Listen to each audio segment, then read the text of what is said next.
So here to tell us about her letter to the Dear Mayor Project is Habeebah Rashid Grimes.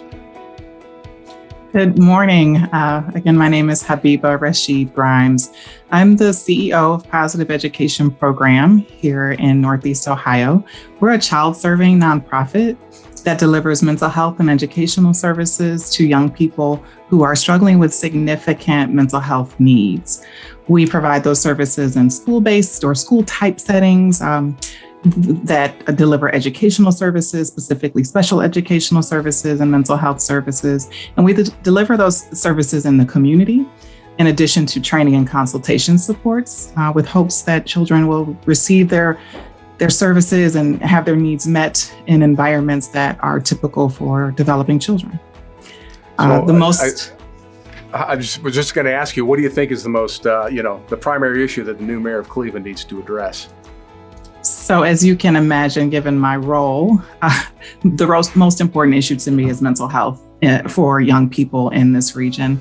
Mental health care and supports that are culturally responsive, that honor the history and legacy that we inherit, specifically the history of racism in our region and the structures and systems and institutions that are trying to meet the needs of the individuals served, being able to do so in an anti-racist way and a healing-centered way. That's really the core issue in my mind. I'm a mother as well as a CEO.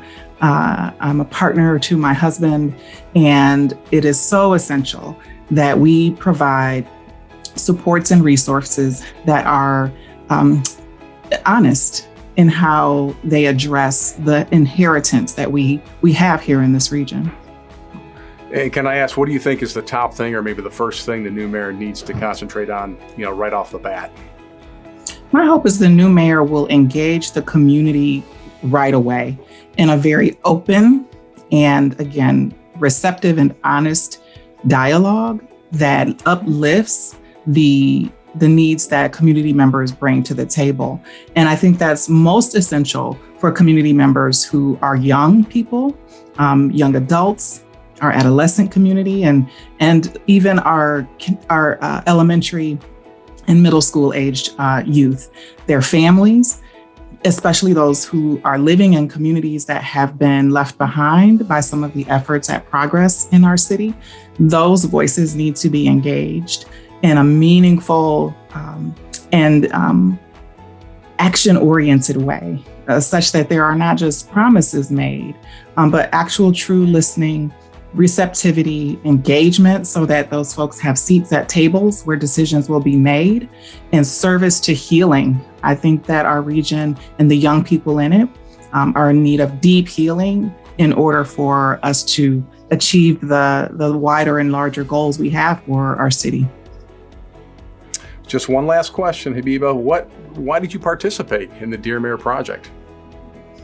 I mentioned already that I'm a mother, and I want my sons to grow up in a city where their personhood is honored, where the inheritance of our family is recognized, is understood, where healing supports are available and well-resourced for my sons.